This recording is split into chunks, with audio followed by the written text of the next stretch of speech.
Congress party के पूर्व अध्यक्ष राहुल गांधी ने कुछ लोगों को अनफॉलो कर दिया है, जिसमें उनकी पार्टी के नेता, कुछ करीबी और कई पत्रकार भी शामिल है। इतना ही नहीं, वायनाड के सांसद ऑफिस में काम करने वाले कुछ लोग और दिल्ली में कार्यरत वरिष्ठ पत्रकारों का नाम भी इसमें शामिल है।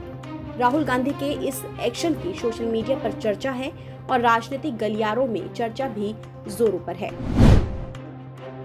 सुप्रीम कोर्ट ने केंद्र की वैक्सीनेशन नीति पर गंभीर सवाल उठाए हैं। सुप्रीम कोर्ट ने 18 से 44 वर्ष के आयु वर्ग की टीकाकरण नीति को प्रथम दृष्टया अतार्किक ठहराया है। सुप्रीम कोर्ट में केंद्र सरकार की इस नीति को चुनौती दी गई है। वैक्सीनेशन को बेहद जरूरी बताते हुए कोर्ट ने कहा कि ऐसी खबरें हैं कि 18 से 44 वर्ष आयु वर्ग के लोग न केवल कोविड-19 से संक्रमित हो रहे हैं, बल्कि गंभीर रूप से बीमार भी हो रहे हैं। उन्हें लंबे समय तक अस्पताल में भर्ती होना पड़ रहा है। दिल्ली में टीके की कमी को लेकर बुधवार को हाईकोर्ट ने दिल्ली सरकार से सख्त सवाल पूछे हैं। हाईकोर्ट ने दिल्ली सरकार से कहा, यदि आप कोवैक्सीन की दूसरी खुराक मुहैया नहीं करा सकते तो इतने जोर शोर से टीकाकरण केंद्र क्यों शुरू किए।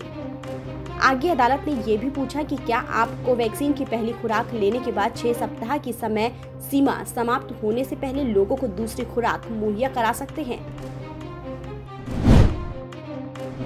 फाइजर और मॉडर्ना जैसी विदेशी वैक्सीन का भारत आने का रास्ता अब साफ हो गया है।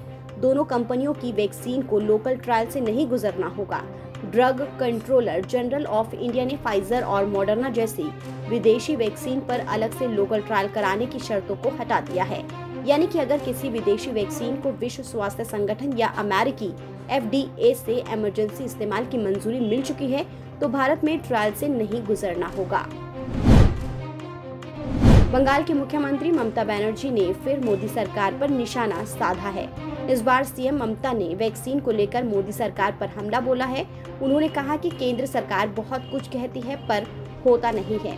कमिटमेंट होना चाहिए। पूरा देश को वैक्सीन देना बड़ा काम है। राज्यों को तो वैक्सीन नहीं दे पा रहे हैं, ऐसे में दिसंबर तक कैसे पूरे देश को वैक्सीनेट करेंगे।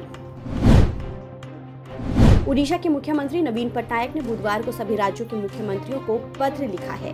कोरोना की चुनौतियों के बीच केंद्र के माध्यम से ही वैक्सीन की खरीदारी पर उनकी सहमति मांगी है। पटनायक ने कहा कि कुछ मुख्यमंत्रियों के साथ चर्चा की और उनसे अपने विचार शेयर किए। कोई भी राज्य सुरक्षित नहीं है जब तक कि वैक्सीनेशन को प्राथमिकता से लेकर उस पर युद्ध स्तर से काम नहीं किया जाता है। झारखंड में एक बार फिर से लॉकडाउन को एक हफ्ते के लिए बढ़ा दिया गया है। राज्य में 10 जून की सुबह 6 बजे तक लॉकडाउन लागू रखने का फैसला किया गया है। इस दौरान जिले के भीतर ई पास की अनिवार्यता सभी के लिए खत्म कर दी गई है। साथ ही कम संक्रमण वाले 9 जिलों में जेवर, कपड़ा और जूतों की दुकानों को भी खोलने की छूट दे दी गई। मुख्यमंत्री शिवराज सिंह चौहान ने बुधवार को घोषणा की कि मध्य प्रदेश बोर्ड कक्षा 12वीं की परीक्षा रद्द कर दी गई है। CBSE द्वारा 12वीं बोर्ड की परीक्षाओं को रद्द करने के बाद कई राज्य सरकारों ने 12वीं बोर्ड परीक्षाओं को रद्द करने की घोषणा की है। राष्ट्रीय स्वयंसेवक संघ के प्रमुख मोहन भागवत गुरुवार को दिल्ली का दौरा करेंगे। इस दौरान मोहन भागवत संगठन के शीर्ष पदाधिकारियों के साथ अनौपचारिक बैठकों में भी हिस्सा ले सकते हैं। अखिल भारतीय प्रचार प्रमुख सुनील आम्बेकर ने इसकी जानकारी दी। बताया जा रहा है कि उत्तर प्रदेश में आगामी चुनाव के एजेंडे को लेकर मंथन किया जाएगा। बुधवार को लाल निशान पर खुले घरेलू शेयर बाजार में बिकवाली का दबाव रहा। अंत में दिन भर के उतार चढ़ाव के बाद सेंसेक्स, निफ्टी सपाट स्तर पर बंद हुए। सेंसेक्स 85 अंक की गिरावट के साथ 51,849 के स्तर पर बंद हुआ। वहीं निफ्टी 1 अंक यानी 0.01% ऊपर 15,575 के स्तर पर बंद हुआ।